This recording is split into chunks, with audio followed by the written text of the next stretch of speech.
Terima kasih pemirsa, Anda masih bersama kami dalam Kominfo Newsroom. Pemirsa, tahun ini Indonesia patut berbangga sebab dipercaya menjadi tuan rumah di berbagai ajang perhelatan internasional. Selain G20, tahun ini Indonesia juga ditunjuk sebagai tuan rumah Global Platform for Disaster Risk Eradication atau GPDRR yang ke-7. GPDRR ini merupakan sebuah forum yang dilaksanakan setiap 2 tahun oleh PBB dan forum ini secara khusus membahas isu pengurangan risiko bencana. Tema GDPRR tahun ini mengangkat tentang From Risk to Resilience Towards Sustainable Development for All in COVID-19 Transform World. Diharapkan ini juga menjadi momentum bagi negara untuk saling berkolaborasi, berbagi ide juga pengetahuan terkait dengan penanganan pengurangan risiko bencana.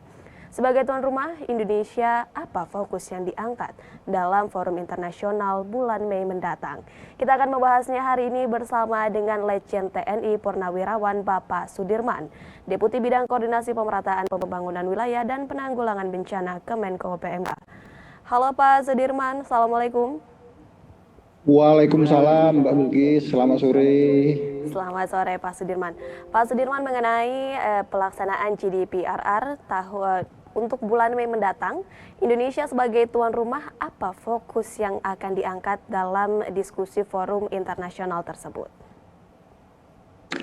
Baik, terima kasih Mbak Bilkis. Sama-sama kita ketahui bahwa pada bulan Mei, tanggal 23 sampai 28 ini kita akan menyelenggarakan GPDRR, Global Platform for Disaster Risk Reduction. Tempatnya di Bali, kemudian merupakan pertemuan 2 tahunan yang bertujuan untuk memperkuat komitmen global serta wadah sharing best practice antar negara dalam pengurangan risiko bencana. Ini akan kita laksanakan, temanya adalah dari risiko menuju ketangguhan, kemudian menuju pembangunan berkelanjutan untuk semua dalam perubahan dunia dari COVID-19.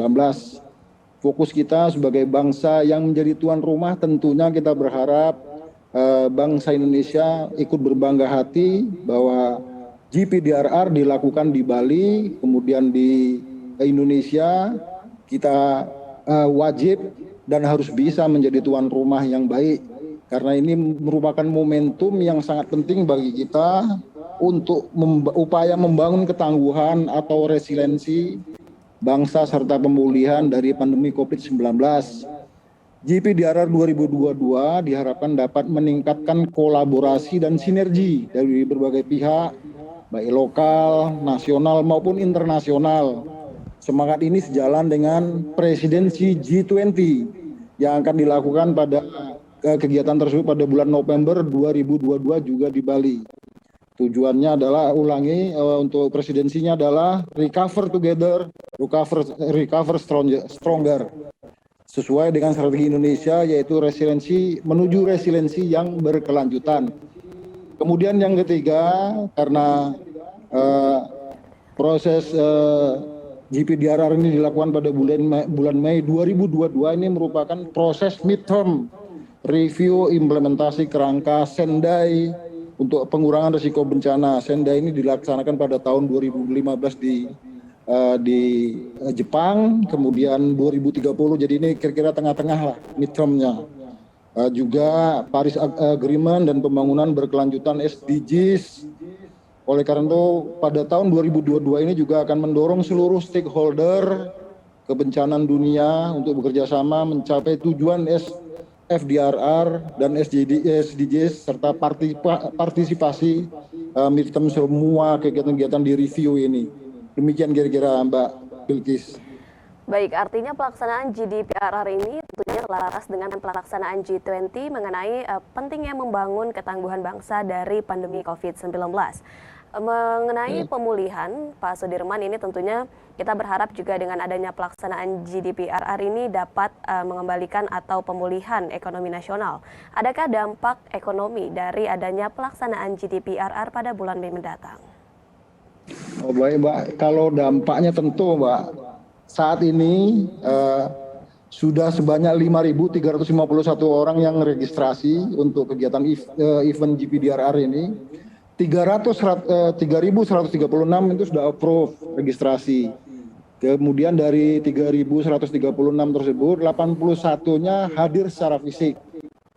88 itu adalah orang-orang dari luar. Artinya secara spending perjalanan, kemudian akomodasi, transportasi, tempat wisata dan lain-lain ini merupakan masukan atau peningkatan ekonomi bagi khususnya daerah Bali dalam rangka kegiatan GPDRR ini. Demikian Mbak Bilkis. Baik, kemudian dipilihnya Indonesia sebagai tuan rumah GDPRR, apakah bisa dijadikan sebagai suatu indikator bahwa Indonesia ini dikatakan sigap dalam berbagai penanganan bencana? Bagaimana Pak Sudirman? Tentu Pak. Indonesia dipilih oleh PBB sebagai tuan rumahnya tentunya sudah melihat bahwa Indonesia dengan posisi letak geografisnya di Ring of Fire, kemudian kita juga mempunyai RPJMN, kemudian kita mempunyai rencana induk penanggulangan bencana 2020-2044. Ini menunjukkan bahwa Indonesia secara piranti lunak sudah siap, kemudian secara aplikasi di lapangan juga sudah siap. Dari piranti lunak tersebut tentunya dari sisi kebijakan, kemudian anggaran, implementasi di lapangan baik Making City Resilient atau MCR, kemudian Desa Tangguh Bencana, Destana, Difabel Siaga Bencana, maupun Satuan Pendidikan Aman Bencana ini sudah ditunjukkan oleh Indonesia bahwa kita semuanya sudah siap dan kita akan bisa berbagi kepada masyarakat internasional tentang bagaimana memitigasi bencana yang terjadi di wilayah Indonesia tersebut. Demikian, Pak. Kemudian di dalam forum GDPRR ini setiap negara tentunya akan bertukar informasi mengenai konsep penanganan sosial, budaya masyarakat, dan tingkat pendidikan masyarakat. Apa pertukaran dari penanganan sosial budaya antar negara ini bisa diterapkan di Indonesia, mengingat budaya sadar bencana di Indonesia ini masih dapat dikatakan rendah, Pak Sudirman? Kalau rendah mungkin tidak, Mbak, ya, tetapi sesungguhnya masyarakat Indonesia ini dengan posisi letak geografis di Ring of Fire tadi, mereka sudah terbiasa. Yang berada di pantai, mereka sudah biasa dengan ombak yang besar. Kemudian kita sudah pernah mengalami, ya, habis selesai gempa bumi, kemudian lanjut dengan tsunami di Aceh, di Palu. Ini masyarakat kita sebenarnya sesungguhnya mereka sudah siap dengan situasi dan kondisi. Hanya mungkin masyarakat awam yang sama sekali tidak mengerti ini yang akan menjadi susah bagi mereka untuk mengatasi situasi dan kondisi tersebut. Oleh karenanya dengan situasi dan kondisi yang ada di wilayah-wilayah, apakah itu karena Gunung Merapi meletup, kemudian karena tsunami, karena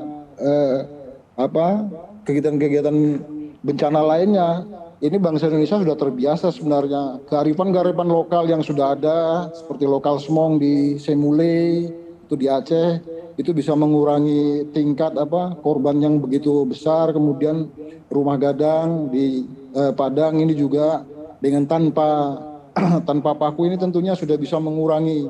Kemudian adat-adat seperti di Bali, ada awik-awik, aturan adat ini yang biasa dipedomani oleh masyarakat ini tentunya memberi dampak kepada masyarakat kita. Kearifan lokal ini bisa mengurangi dampak bencana ini, tentunya juga bisa dicontohkan, bisa dibagikan, di-share kepada masyarakat dunia. Begini loh kalau bangsa Indonesia ini mengalami bencana, begini caranya kalau kita tsunami, begini caranya kalau gempa bumi, begini caranya kalau kita mengalami banjir dan sebagainya. Ini kira-kira demikian, Pak. Baik, berbagai penanganan dalam menanggapi bencana di Indonesia ini tentunya juga dapat dibagikan kepada nantinya saat forum internasional. Pak Sudirman, apakah forum internasional ini dapat diikuti oleh masyarakat luas atau masyarakat luas hanya menunggu pemberitaan yang ada atau seperti apa nantinya, Pak? Masyarakat sudah kita informasikan, Pak. Kita sudah melakukan media brief, baik kepada jurnalis di lokalan di Bali maupun secara nasional. Kemudian kita juga Kementerian Lembaga telah memasang alat peraga atau sosialisasi tentang GPDRR 2022 ini, baik itu umbul-umbul, kemudian banner, kemudian instansi-instansi pemasangan billboard dan sebagainya sudah dilakukan oleh kita dalam rangka mengajak masyarakat secara luas yang ada di Indonesia maupun masyarakat dunia. Mereka bisa ikut berpartisipasi baik secara perorangan maupun secara organisasi. Sosialisasi melalui media elektronik dan media sosial ini juga sudah dilakukan. Kita sudah melakukan talkshow, podcast, kemudian postingan Instagram, kemudian Twitter dan lain sebagainya. Kita juga melibatkan organisasi-organisasi kebencanaan dalam kegiatan aksi dukungan Road to GPDRR dengan isu yang sesuai dengan pembahasan tema utama tadi, dari risiko menuju ketangguhan, menuju pembangunan berkelanjutan untuk semua dalam perubahan dunia dari COVID-19 dengan narasi memperkuat kemitraan melalui ketangguhan berkelanjutan. Ini yang sudah kita lakukan dalam rangka memberitahu masyarakat, dalam rangka mengajak masyarakat untuk berpartisipasi dalam kegiatan GPDRR di Bali 23 sampai 24 Mei tahun ini. Demikian, Pak. Baik, tentunya sosialisasi masif juga sudah dilakukan agar masyarakat terpanggil dalam mengikuti forum ini. Setiap forum tentunya memiliki output yang diharapkan baik untuk masyarakat maupun dalam peserta yang mengikuti forum tersebut. Bagi masyarakat luas, output apa yang diharapkan dari forum ini, Pak? Output yang diharapkan oleh masyarakat adalah kita sengaja mengajak masyarakat untuk segera berbagi, Pak.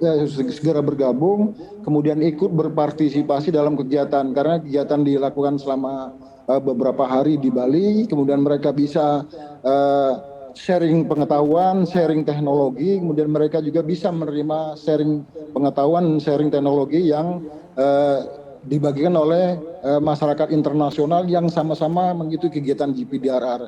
Oleh karena itu, pembagian-pembagian demikian ini kita harapkan semuanya bisa berbagi dan semuanya bisa mengikuti kegiatan GPDRR tersebut. Demikian, Pak. Ya, kemudian dalam bencana ini relawan juga turut memainkan peran penting. Bagaimana pemerintah kemudian memupuk para relawan untuk dapat terus bekerja, dapat terus membantu ketika terjadinya bencana, Pak? Relawan ini adalah modal nasional, aset nasional. Mereka tidak hanya memiliki kemampuan, tetapi mereka memiliki kepedulian. Masyarakat yang secara ikhlas, secara sadar mau membantu, mau menolong saudara-saudaranya yang sedang mengalami bencana. Mereka tidak hanya bisa memiliki kemampuan, tapi mereka juga peduli terhadap kemampuan mereka, mampu mencari, menyelamatkan, mengevakuasi, kemudian mengkaji cepat bencana, merencanakan, kemudian juga mampu membuat dapur umum, mampu melakukan administrasi, kegiatan-kegiatan lain yang semuanya adalah dalam rangka membantu atau memitigasi bencana. Oleh karena itu relawan yang ada ini tentunya tidak dibiarkan saja oleh pemerintah. Pemerintah melaksanakan fasilitasi bimbingan teknis, mengajarkan segala sesuatunya supaya lebih tahu, lebih tanggap lagi dengan situasi dan kondisi. Kemudian pelatihan taruna, siaga bencana, tagana, kemudian fasilitator desa tangguh bencana, kemudian optimalisasi desrelawan penanggulangan bencana agar fungsi relawan penanggulangan bencana ini berlangsung secara sinergis, bersatu padu dalam rangka menghadapi berbagai bencana yang mungkin timbul di wilayah Indonesia ini. Kemudian untuk GPDRR 2002 ini juga turut melibatkan berbagai tokoh organisasi kerelawanan bencana Indonesia, baik untuk nasional maupun masyarakat internasional. Demikian, Mbak Bilkis. Baik, tentunya ketika mendengar bencana kita semua tidak ada yang mengharapkan hal itu tersebut terjadi, namun perlu diantisipasi dan perlu mengerti bagaimana cara untuk menangani ketika bencana itu datang. Terakhir Pak Sudirman mengenai etika apa yang harus dilakukan masyarakat mengingat atau saat bencana itu terjadi? Bicara tentang etika, tentunya kita kembali kepada Undang-Undang Nomor 24 Tahun 2007 tentang bencana. Di sana diatur bagaimana pemerintah daerah, bagaimana pemerintah pusat, dan sebagainya. Etika yang harus diketahui oleh seluruh masyarakat, yang pertama adalah cepat dan tepat.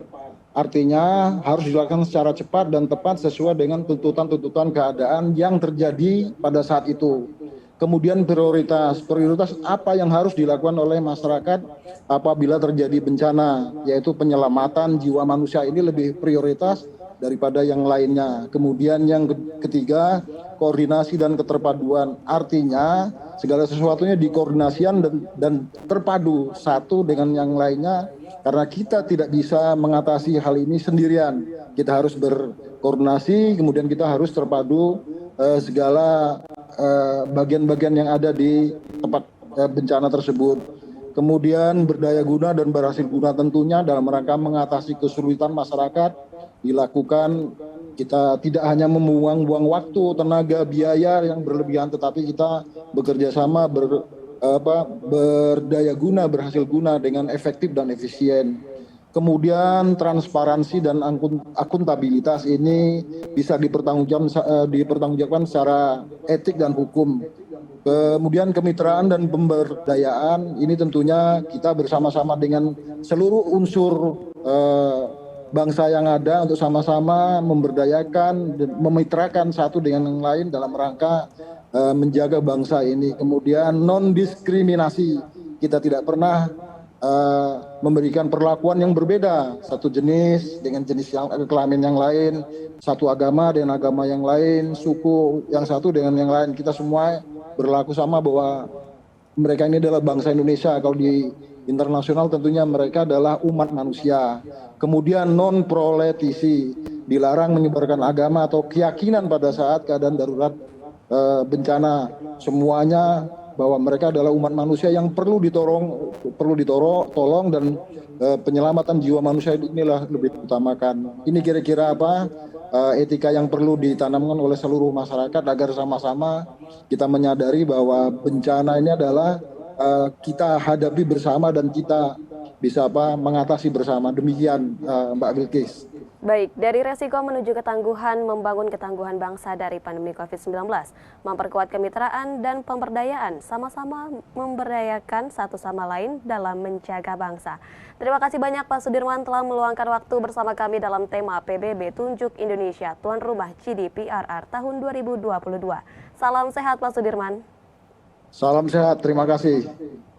Ya, pemirsa, kami akan kembali dengan beragam informasi menarik lainnya. Tetaplah bersama kami dalam Kominfo Newsroom.